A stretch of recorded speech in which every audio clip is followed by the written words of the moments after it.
Witchy and Weird podcast. Hi, Witchy and Weird. I am here today with Cristina Rombi. Cristina is a professional astrologer and musician based in Italy.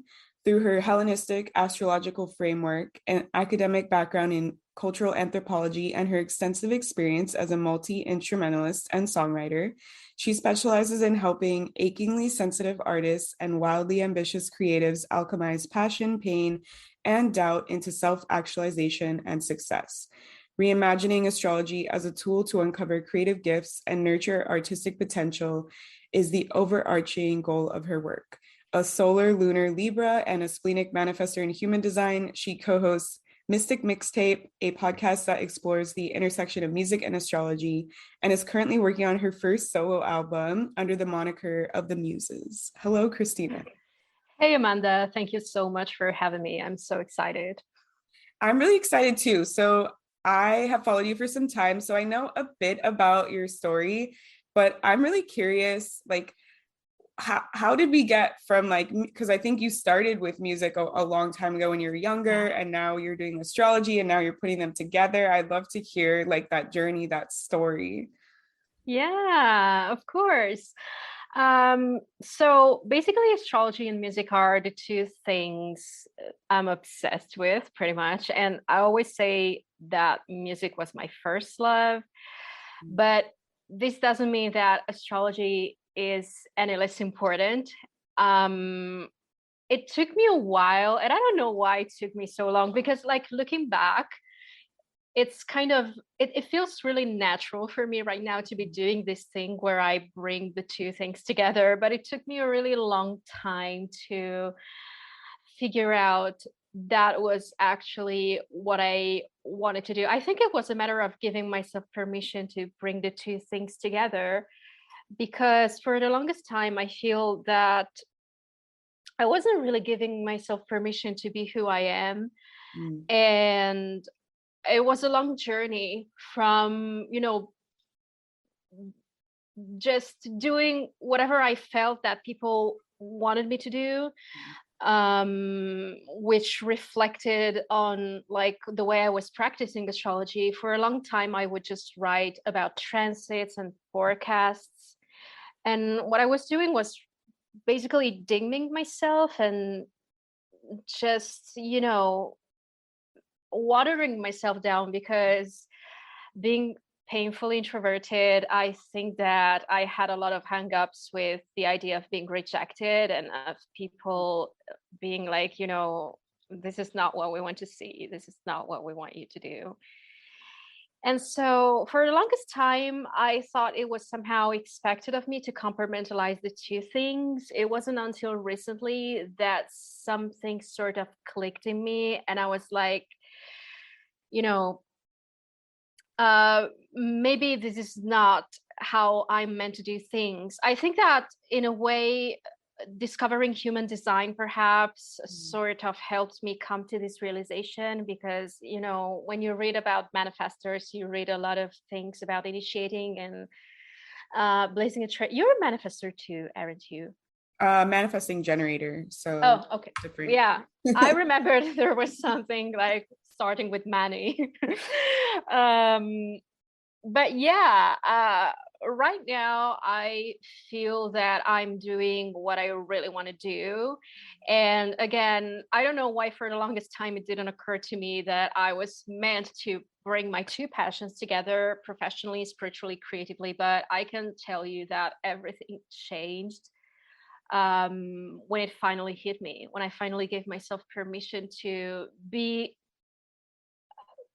whole in my way of presenting myself to the people who read the stuff that I write, basically. Yeah. So yeah. That's awesome.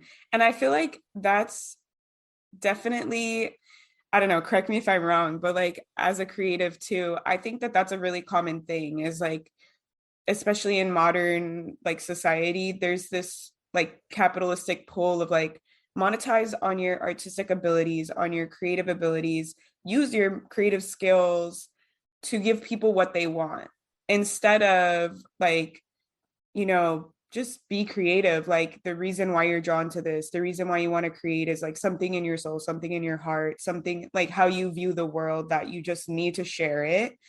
And like people will love that. People will vibe with that. Cause I think it's like, I feel like the latter part is like the dream that people want to get to. Cause we're taught like when you're famous, then you can do that. Then you can make whatever you Mm-hmm. want because you'll have all the money and you know, blah, blah, blah. But until then, you have to give people what they want. Like you can't just like create for whatever is inside of you.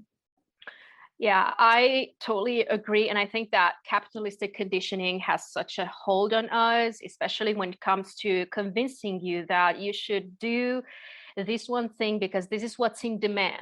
Mm-hmm. And so, because this is a system that is really based on like creating a demand for something and then sort of like engineering the need for that something, you sort of operate uh, under the belief that if you do something that slightly deviates from the norm, then you will be punished or ignored. And, there's this like ever present fear of not being resourced, of not knowing where your next meal is coming from. Like, I think that we all experience these fears under capitalism because it's very real. Like, we live in a system where we have to make money in order to survive. So anything that touches on that point can be really really persuasive in convincing you that maybe you should not really express your creative side, maybe you should play it safe, maybe you should do the one thing that's in demand. And so I definitely think that capitalistic conditioning played a major role in that. I think that we're all on that journey in a way of deconditioning ourselves from the trappings of capitalism, and it's difficult.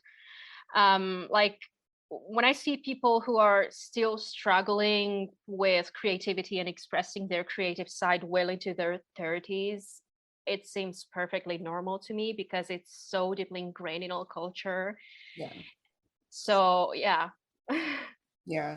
And it's interesting too that like the conversation is going here and you brought up human design because I'm like low key obsessed with human design too. And I've had this theory that like people with open head centers, like this is even more of like an issue. So like on the like map thing, it's just like if it's not colored in for the head part.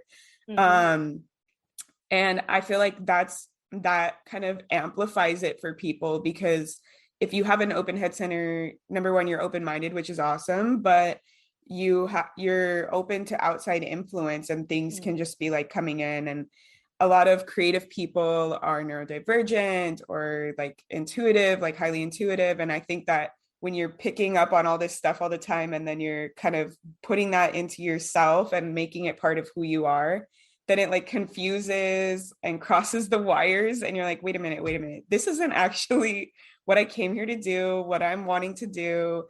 Let me take a step back. And I've had that so many times. Yeah, absolutely. I can totally relate.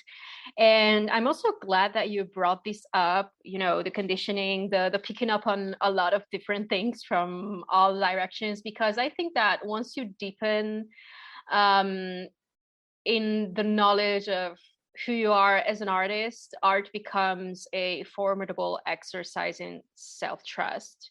Mm, And so you come to a point where your creative practice can really enhance your spiritual practice and make you more self-aware, more empowered in trusting your intuition, and even amplify your intuition. I think that creativity has so much to do with intuition. I think that creativity is just another name for intuition, really. I like that. Yeah, I feel like as a creative, like I went to like art school Wow. and stuff like um I think I learned after when I started to become psychic that you're I think people don't see they see it only like if you're like an artist, like if you paint or something, like and I started to see that that is one facet of how intuition comes through. Like people are like, oh, I just saw this. and I need to create it, like, oh, I just heard this sound and I needed to like record it or something, and I feel like that is like the connection with the divine. And like a lot of creativity is like I'm just tapping into something and I'm like, okay, I'm the vessel to like create this. Yes, absolutely. And I think that, people have a very limited view of what an artist is supposed to be. Like this thing that people say, you're only an artist if you're getting paid for that. Well, first of all, that too is some major capitalistic shit that was drilled into your head, and that's absolutely not true. If you're involved with coming up with new ideas, you're a creative. Like it really makes no sense to me to like gatekeep artistry from people and be like, there's this box, and if you don't fit into this box, like creativity is like the opposite of that. It's not about boxes, it's not about labels, it's not about rules.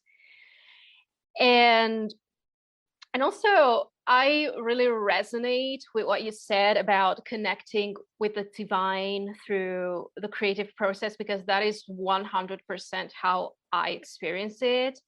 I'm really talkative tonight. That's what you're doing, is the podcast.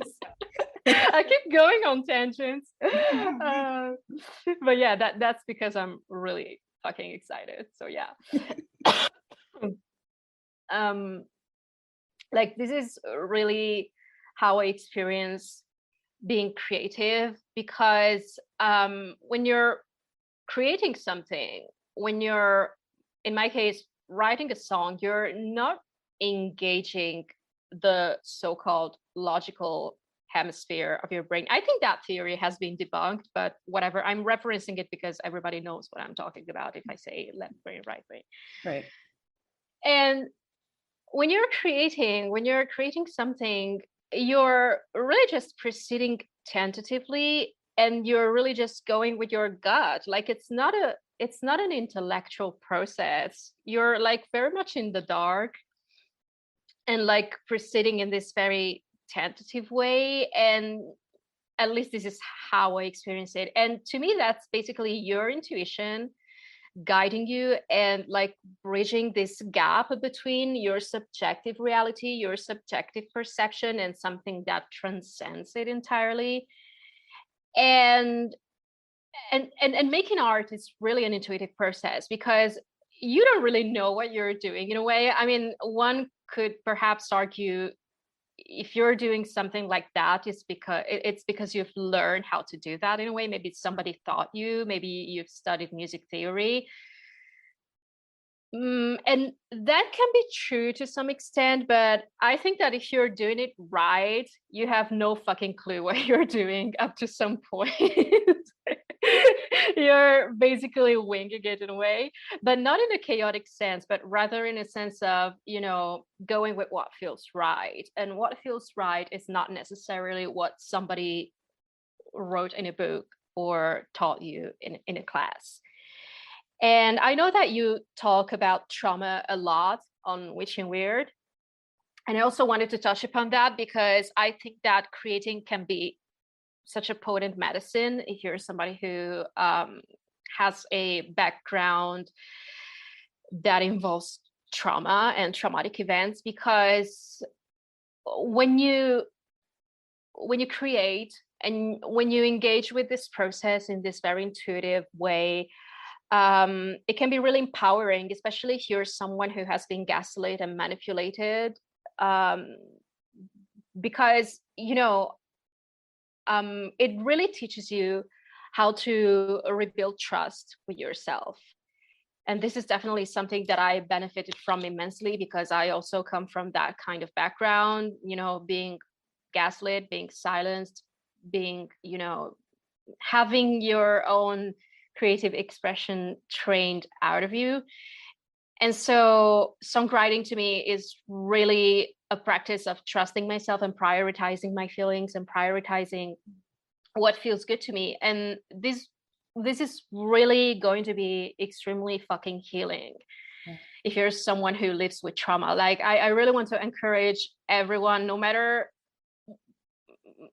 whether or not you identify as an artist, maybe you're someone who thinks, oh, I could never do that, I'm not good enough. Like, it doesn't matter, just do that. It's going to be so extremely healing. Like, we need, as survivors, to really, we deserve to trust ourselves, is what I'm saying. Yeah. Yeah, so many good things that you brought up. So speaking on trauma, like I have been kind of maybe in a similar process as you. So I create products and I view that as like a form of art, and I create like graphics, but I made it a point to like have a personal art practice because of the capitalist ideals. Like every art thing I made, I was like, oh, I need to sell this one. So in my personal art practice, I've been challenging myself to unlearn some of that stuff from my trauma. Like I grew up with, my mom was like she's like, her chart is like half Virgo. So it was like very like, um, it needs to be perfect the first time you do it, like I was the oldest child. If I got a B, my mom was like, I'm disappointed in you, type of thing. So I grew up with that Yeah. kind of conditioning, and it would stop me from creating art because I would be like, well, I can't do it perfectly. How I can't like fathom the way to do it perfectly yet. I can't spend all this time like messing it up, starting over, and like then finally creating it. And I knew that I had the skills because I went to art school. So I like learned how to do like charcoal and like all that stuff. Like, so now I've been, using that like personal art practice in my pieces. I'll have my idea, but I've been challenging myself to like not like mark it all up and block it all out first, and just like do it half-ass and like just go in, and that's a big thing that I hear intuitively is like, just do it. Don't have that plan. Just put the stuff and trust yourself. Cause I feel like even in that process, a lot of us, we learn to like not love art because we're treating it like a machine type thing. And we're like, Yeah. oh, you have to put the paint here and then here. And I'm like, I'm challenging. I'm like, just do the process, like just let it flow through you. So I totally get what you're saying with like using art to help you trust yourself, to unlearn certain traumas, to like kind of like a safe space ish to explore that stuff, right? Yeah. Absolutely. Yeah, safe space, I think that's really the right combination of words, because it really is a playground. I think that you really have to treat it like such. And when you're playing, it doesn't have to be perfect. You're supposed to enjoy it because if you don't, you're not playing. I don't even know what you're like. If you don't enjoy what you're doing, it's like a subtle form of punishment in a way. So yeah, I mean, it really hits home when you talk about your experience with unlearning perfectionism. I absolutely think that you making products and creating products and candles and potions, it is a form of art, because you're like pouring yourself and your worldview and your feelings and your intention into it. But also, it can be really easy to commodify our own creations and just be plugged into that mindset where it has to be perfect, because if it's not perfect, it's going to haunt me forever and people are not going to enjoy it and they are going to reject it. And it's a real issue. Not to sound like a broken record, but it really is capitalism at work in every area of our life, just pushing us to commodify ourselves and the things that we create in our very own creative process. Yeah.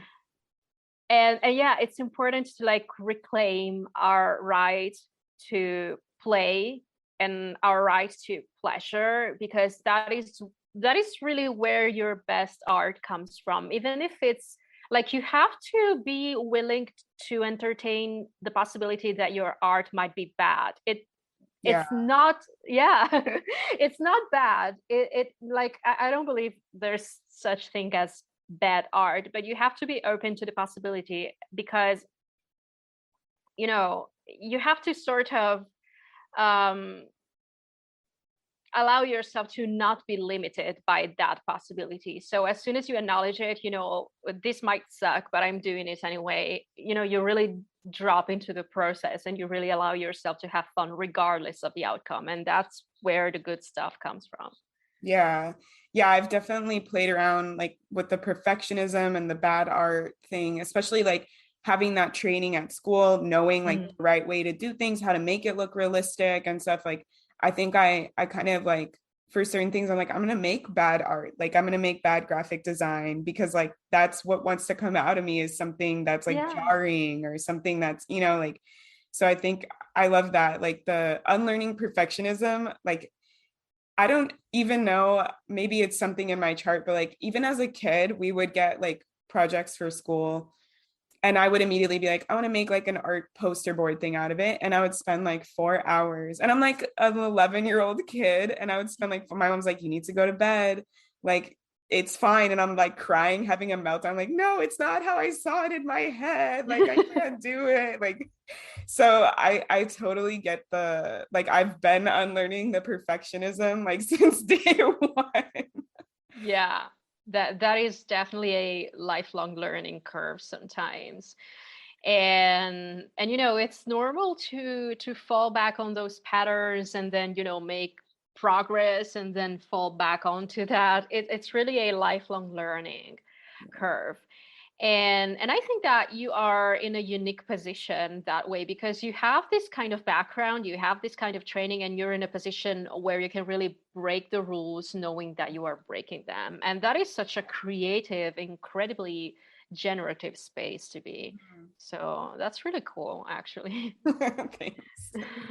So I want to ask you, like, how does astrology fold into this? Like maybe maybe like creative people are listening and they're like, okay, so how do I use my astrology chart or what placements or things could I look to? Or you're the expert. I'm like just picking words. I'm like, I don't know what it is, what the Oh, term. I love this question. So I'm going to preface my answer with a long ass consideration of how I use astrology and Yeah. sort of, yeah. So basically, okay. Basically, I think of astrology as both a symbolic language and a divination system, which is, I mean, of course, any divination system requires a symbolic language. So the two things vastly overlap. And, when you're looking at somebody's chart, you're really looking at an energetical ecosystem of sorts. And, it's comprehensive. It's not just a map of a person's psyche, even though there is a large element of that. It's not just a representation of the objective circumstances, the objective reality. It's really an intersection of all of these things. And so you can really see the person's relationship with their own intuition in a chart. And I'm bringing up intuition again because I believe that this is such a crucial part of like exploring our creative side. You can see, the obstacles that stand in the way of this person tapping into their own intuition and their own creative side. You can explore the topic of creativity and get an idea of what the most aligned creative outlet could be for this person. And you can really use astrology as a very effective tool to help someone tap into their inner creative talents in a way that does not discard their own intuition, but supports and empowers it. So there are different ways to do this. The method that I personally use, well, there's a lot of methods. It's really just experimental. I feel that I'm still like experimenting with this idea of using astrology to help people tap into their creative side. And so I find that I'm constantly coming up with new things. Like it's a creative practice in itself because I'm like constantly pushing myself to reimagine astrology in a way that works for what I'm trying to do.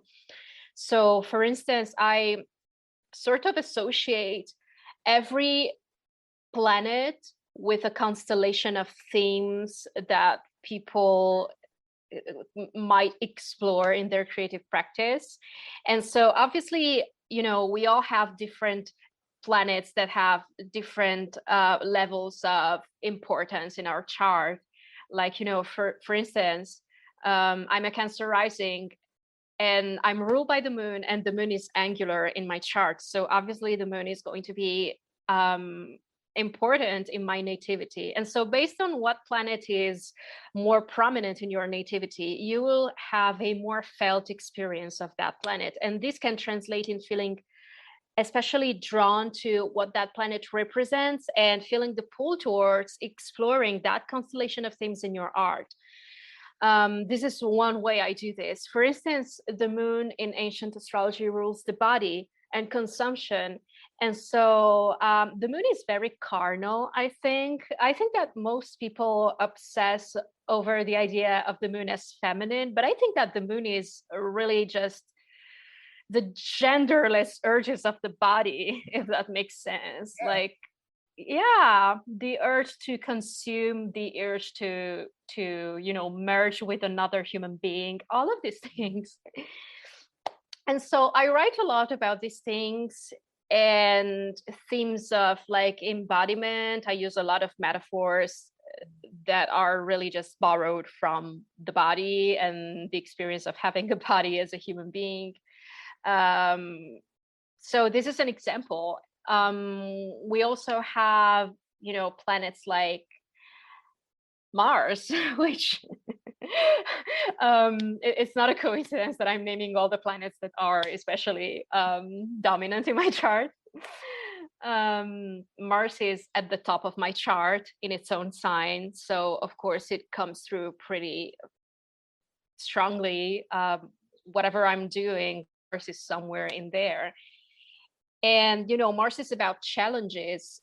It's about feeling empowered whenever you take on a challenge, whenever you're fighting for something that means something to you. It's about like finding something that you would die for and committing to living and fighting for it. Mm. So for instance, if you're an Aries dominant person, if you have an Aries sun, Aries rising, Aries moon, if Mars is angular, domiciled in your chart, if it belongs to your sect, then you might feel, invigorated by writing or making art that incorporates this element of strife, of, primal urge to take on a challenge, to fight, to go to war for the things that you love. And then also you have all of these different parts of your nativity that can mean different things. I recently posted a graphic on my Instagram account where I sort of reimagined the 12 houses of the chart from a creative lens. So for instance, the 12th house would be all the creative work that you do behind the scenes, such as, maybe when you're crafting your candles and no one is watching unless you yourself are filming content for social media, that's a 12th house activity. Or like when you're mixing a record, that is something like people do not get to hear how it sounds like when you're mixing because it probably sounds like shit. but that is, all the stuff that you do in your creative process that is not for other people, it's just between you and the creation itself. That's 12th house shit. And or the 8th house, I imagined it as a place where you experience being supported by your community, such as, people starting a crowdfunding campaign for their tarot deck, because the 8th house is the house of pooled resources. Kickstarter that's 8th house stuff. Or the 9th house would be touring, whether you're in a band or a writer who actually, talks about their book in various bookstores across the country. and all of that. So you can really imagine the whole chart as a blueprint for your creative process and your involvement with the arts. And then of course we have houses that are more conventionally associated with creativity, such as the fifth house, which tends to be my starting point when I'm working with someone. I usually like that's where I go first to determine like what are the ways this person finds it natural to engage with the creative process, what feels um, more natural, more engaging to them, what is the jump off point. So yeah. That's really cool. Yeah, I think that I love seeing like the newer, I'm sure other people have done this in other times of the world, but like seeing like astrology be used for something else, like it, like you said, it's more of like a divination system. I can totally see that when you're like, I'm reimagining the houses and what they mean for you in your creative process specifically. I feel like that can be like immensely helpful. I see how it can be immensely helpful for people because like we were talking about all those things like capitalistic, like pressure, programming, trauma. And if you can look at your chart and say like, you know, maybe this is just the way that you are. This is part of your creative process is like towards the end, you're just gonna feel like I hate everything. And I like just don't blame yourself for that, you know, like I think that there's so many possibilities for what you can find in the chart. And the one thing that stuck out to me when you were talking about the 12th house, I feel like because of social media and like us monetizing, that 12th house becomes smaller. It's so funny. Like I struggle so much with this. Like, I don't want to film my process. I don't want to do that. Like, that's why on my products page, I don't post that often because, like, Mm-mm. it is a personal process. I'm especially my products, like, I'm picking the plants from nature. I'm having relationship with them. I'm like speaking to them. I'm turning them into things. Like, I'm using my energy and like sometimes music, I'll like sing while I'm doing it. You know, I'm creating, it's like, I don't want to stop and like record that. And then like, it's too, like, I just want to be like, here's what I made you. Yeah. Oh Yeah. my God, you're so right. Capitalism is definitely colonizing the hidden houses of the chart, so to speak. And you're right, because we need the 12th house. Like we need to be in that contained, secluded space where we can, we can meet the sacred halfway, and we can also give ourselves permission to just fuck up, because that too happens, and you do not necessarily want to turn it into a spectacle for the whole world to see, because it can be a really vulnerable moment. Yeah. So yeah, absolutely. I think that it's kind of weird how social media culture is pushing creatives to sort of, well, of course, it's turning us into content creators, and that to a certain extent I can embrace, but it's really uncomfortable how you're expected to just like expose the parts of the creative process that are supposed to remain hidden, Yeah. because there's a reason why they are hidden. And there's this weird voyeurism on social media where you're supposed to bear everything because we are told that vulnerability gets us attention, that it sells, that it creates engagement. And I do not necessarily agree with that. I think that the best thing would be like finding the sweet spot between what you are comfortable with sharing and what people want to see. I think that if you work with your 10th house, for example, with your 10th house ruler, you can really, educate people on how you want to be perceived and what is off limits, like where are your boundaries. This is what I'm going to show you, and this is what I'm going to keep for myself. So yeah, I absolutely agree with everything you said. We have to keep some things hidden. Yeah, yeah, it's so wild. Like I feel even the act of like putting the camera on, it ruins like the intimacy between me and what I'm creating because I'm aware that people are going to look at it.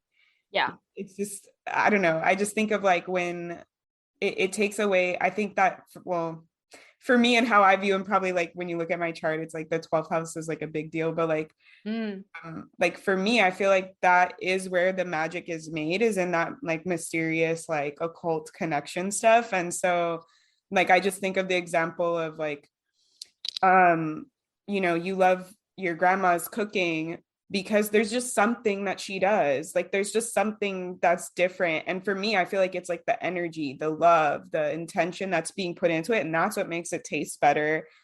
And like when you try and commodify that, it's not the same, or you try and replicate that, it's not the same. I feel like that's kind of like the representation of that mystery, that 12. I was like, I can't ever make it the same as her because she's doing something, she's putting something into it that it comes from her, and I don't have that.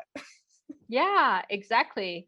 Like putting that on display sort of dulls it down and definitely tarnishes, like, the sacredness, as you said, like the love you pour into it, the intimacy that you have with your own creation. And so, you said that the 12th house in your chart is kind of a big deal. So that sort of makes sense to me. I do have my Jupiter in my 12th house, and I'm generally kind of a very private person because most of my personal planets are in my 4th house. So I'm really introverted, and I don't do well when I'm feeling like pressured to showcase the things that I'm doing, even though I have been experimenting with that, because there is also such thing as being too introverted and, you know feeling really bad, really like feeling a sense of shame in sharing your creations. So sometimes it can be medicinal to give yourself permission to show more of your process, and this is something that I've been experimenting with. I don't do that often, but sometimes I do that on purpose, like filming myself when I'm like playing a cover of a song that I like, and maybe my voice sounds like shit that day, and I'm posting it anyway, because sometimes you need to get over yourself Yeah. and realize that even if your creation is flawed, even if you're fucking up, that's not the end of the world. You are going to live. People are not going to hate you. So sometimes it can be medicinal, sometimes it can be something that you actually need. It all depends, as it's the case with a lot of things. So what works for you in that moment? What feels right for you in that moment? Again, how can you trust your intuition more? What is your gut feeling telling you? What feels right? Yeah. And I'm curious too, I'd want to know, you talk about like creativity and intuition, like you view them as the same thing. So like, do you incorporate, like, I know like for me, I'm like coming from like the psychic medium, like there's this five senses, like that type of thing. The I'm, Clairs. yeah, exactly. Like, do you incorporate that? Like, how do you approach those? I love this question because I love talking about this. I love this topic. I'm really glad that you asked me. And I love talking about the Clairs too. I don't know much. Like, I think that you were the first person I came across who actually talked about the Clairs in a way that made sense to me. Mm, I wasn't really aware that there were more modalities, like more ways one could experience knowing without really knowing. mm, And so when I was reading your posts, I was like, okay, so clairsentience is what makes the most sense to me, because sometimes I hear things, but it doesn't happen that often. What is most common for me is maybe because I'm a splenic manifester, so I'm supposed to really just rely on my body and on what feels instinctually right. But what I experience is I just know, like, I have this thing in my head that is like, this, you have to do this. This is going to happen. You have to prepare for this. And so, yeah, I think that your writings and you talking about the Clairs really helped clarifying a lot of things for me. And I think that the songwriting process, the way I experience it, is very much a form of clairsentience, because I'm not somebody who sits their ass down every day or writes morning pages. I'm not that kind of person. Routines do not really do it for me. I don't really believe you need a creative routine in order to be more creative. Maybe some people do, Yeah. but it doesn't necessarily work for everyone. What works for me personally is maybe I'm, minding my business, eating pasta, whatever, and I hear a melody in my head, like literally out of fucking nowhere.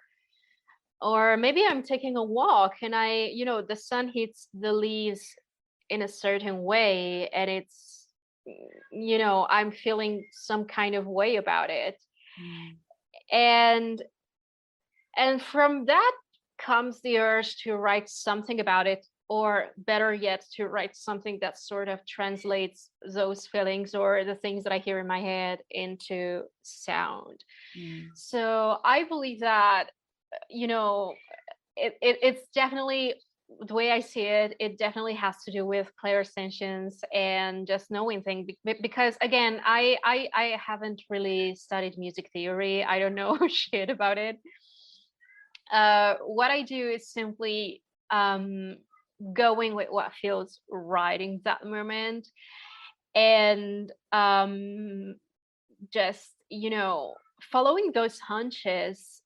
It's very much not a logical process. It's completely intuitive, and it has a lot in common with those instances where you hear things in your head, and maybe the person whose voice you're hearing actually says those things like the next week, or those moments where you sort of know that something is going to happen. You have this feeling in your body telling you, this thing is going to happen, you have to get ready.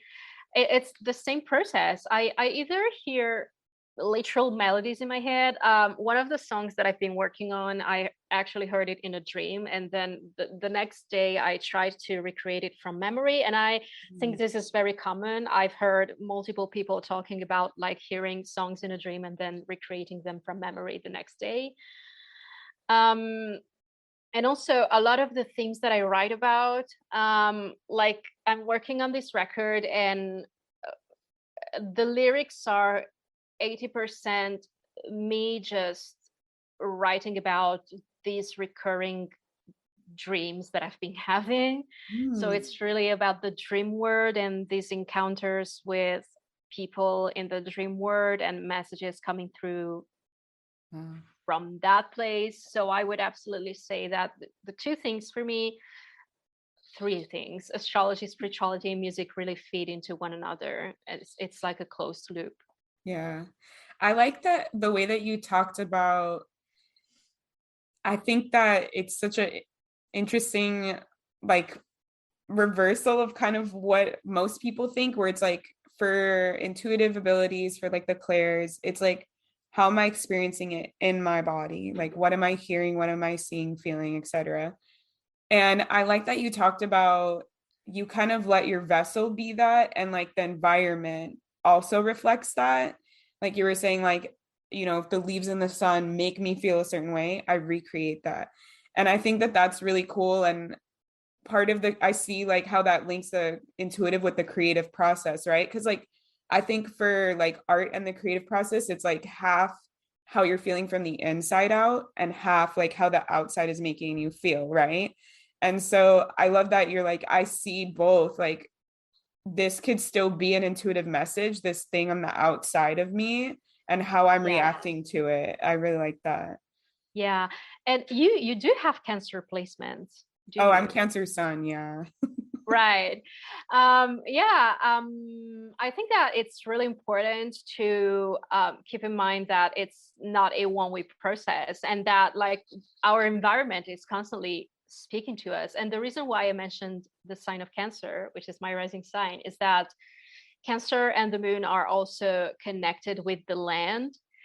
And so there's this important element. If you have Cancer placements, I think that it can be very healing. Well, it's something that we all should embrace, really, because our disconnection from the land is causing a enormous deal of damage.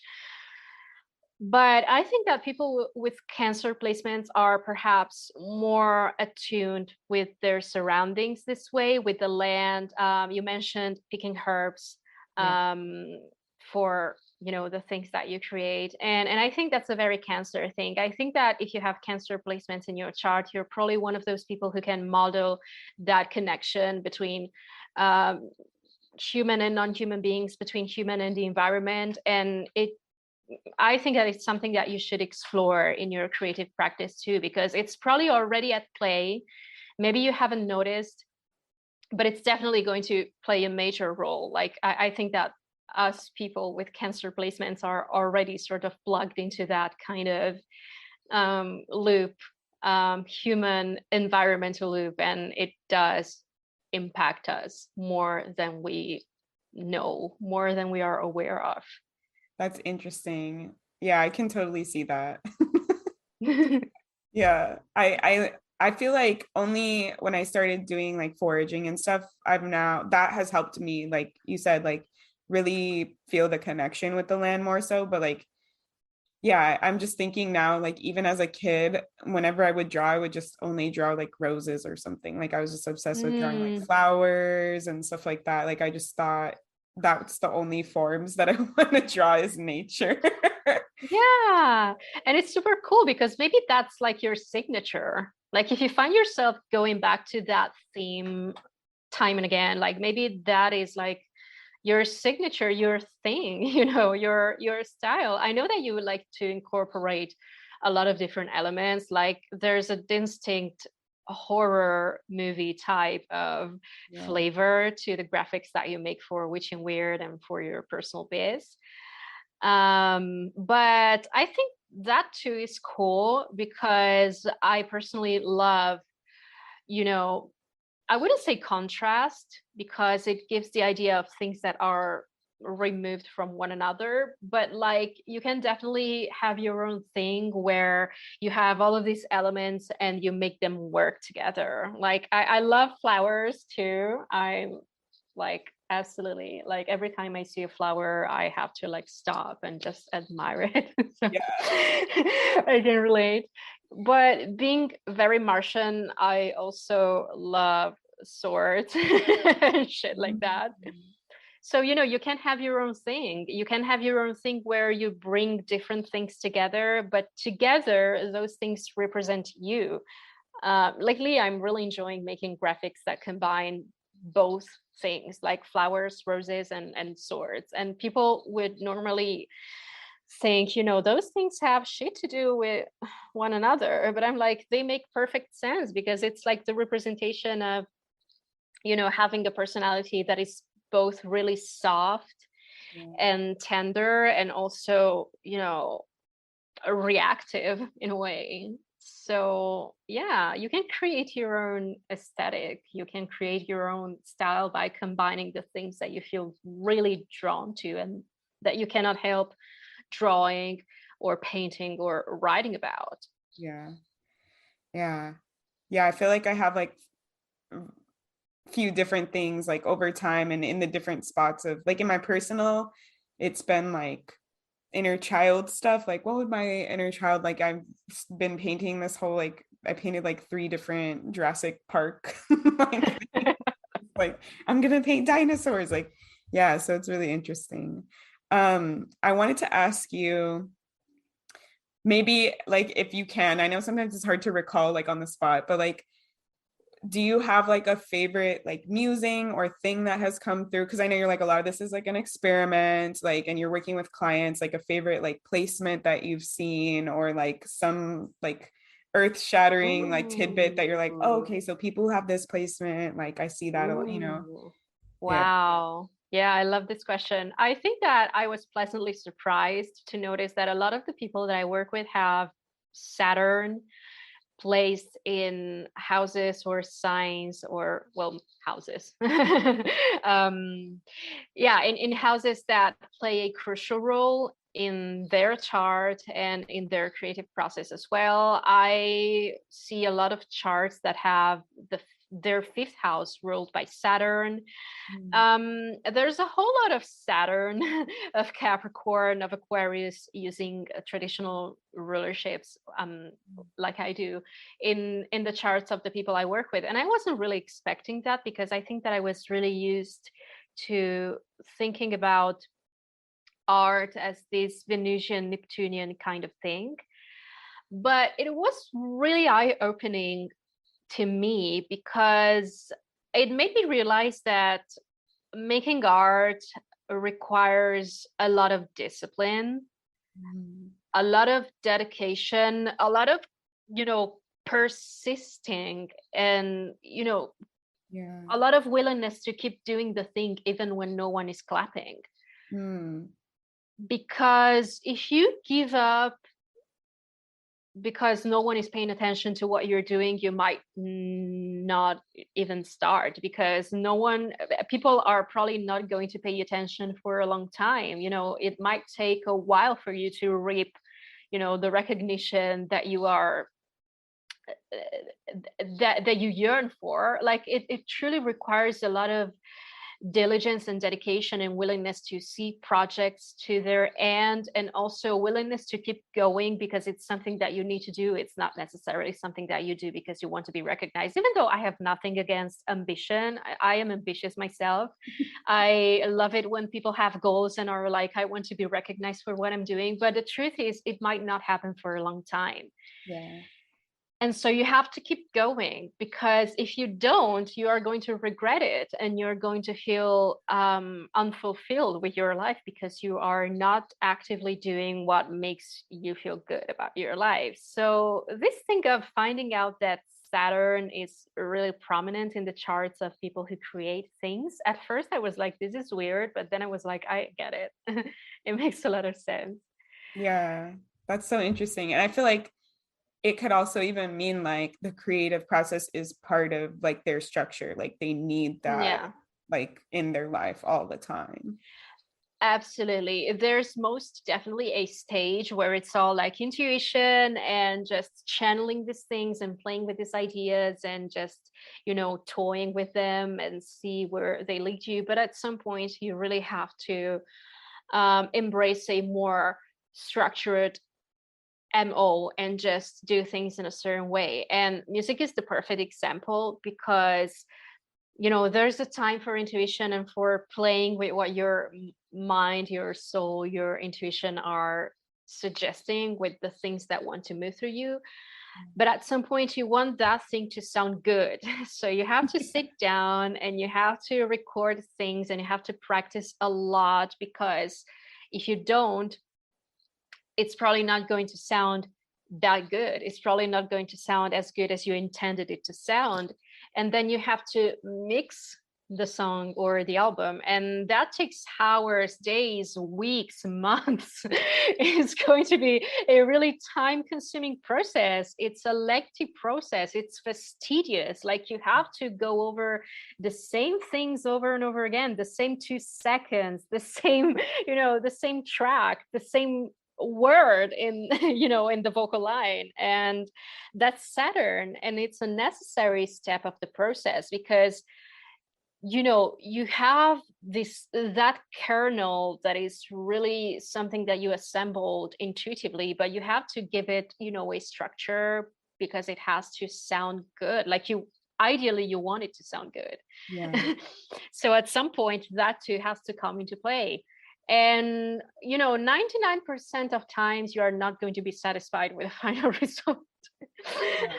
But you have to go through that step anyway, because it's crucial. So that was taking me back. So for my thesis for my bachelor's, I made a mini documentary. Wow. So I like interviewed, recorded, and then I cut everything together, did the audio, and And like I procrastinate so much. I changed my thesis like in my final year like so many times. So I only had like a week to cut together. Oh my God. It was like 50 minutes, but still it was so much like a recording that I took with the interviews, and I had to be like, okay, this one is relevant. Like, let me cut it here. Let me put this. It was, oh, so I can't imagine like music where it's like I have full control over every single, it's like the interview, it's like they're speaking. I just need to make sure it sounds decent, right? Like, but to what you're talking about, to obsess, I don't like how I said that one word. Like, oh my goodness. That Yeah. Yeah, exactly. I mean, it's definitely the same process. yeah.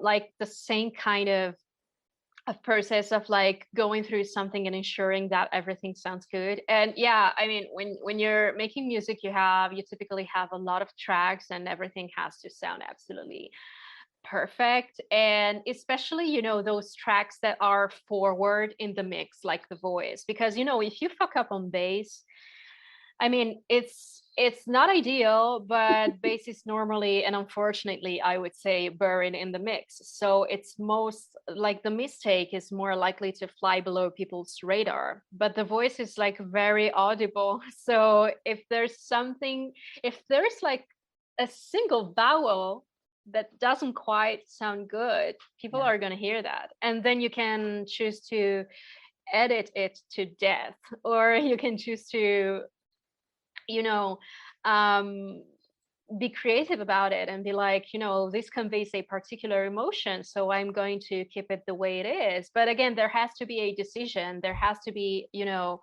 um purposefulness.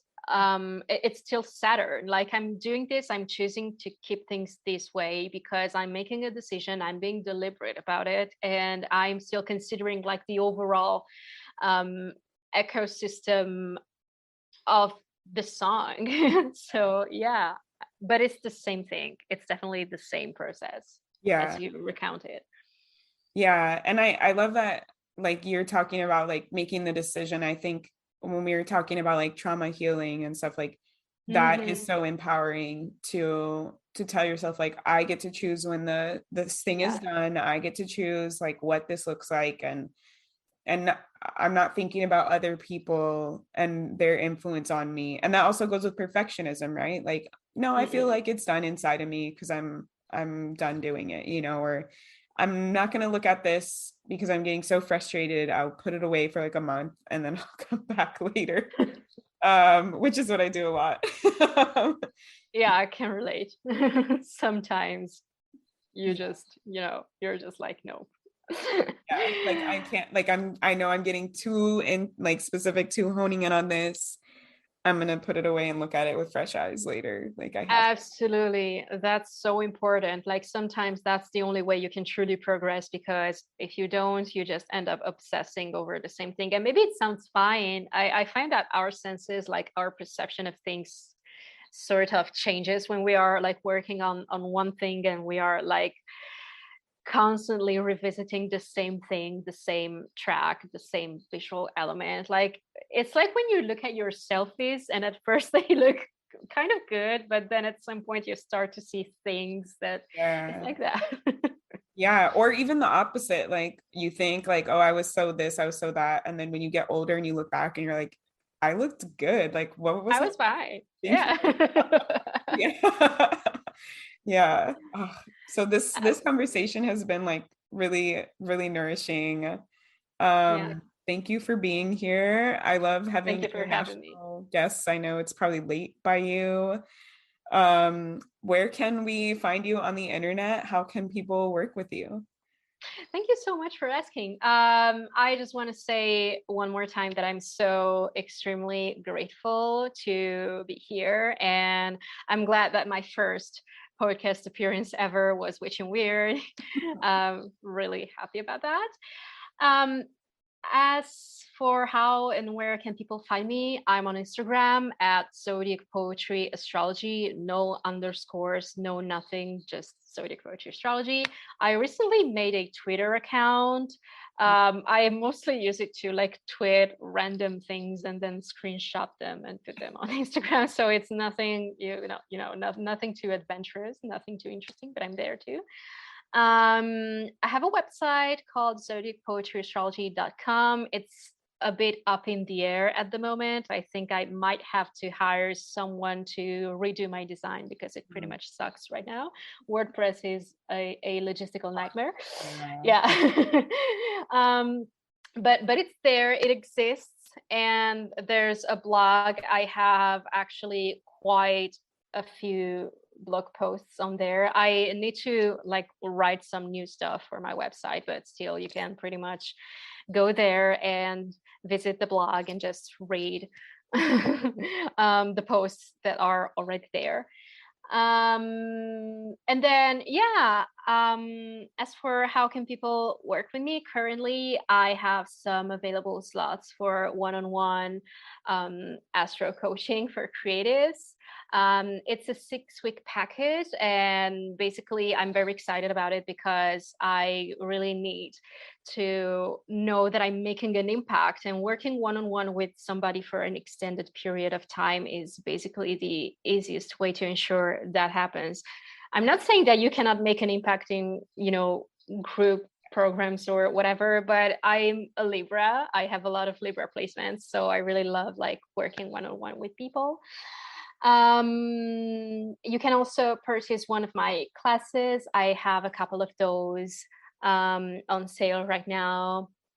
It's just 2 of them, but I plan to add more. I usually do donation-based classes and then I put them on sale.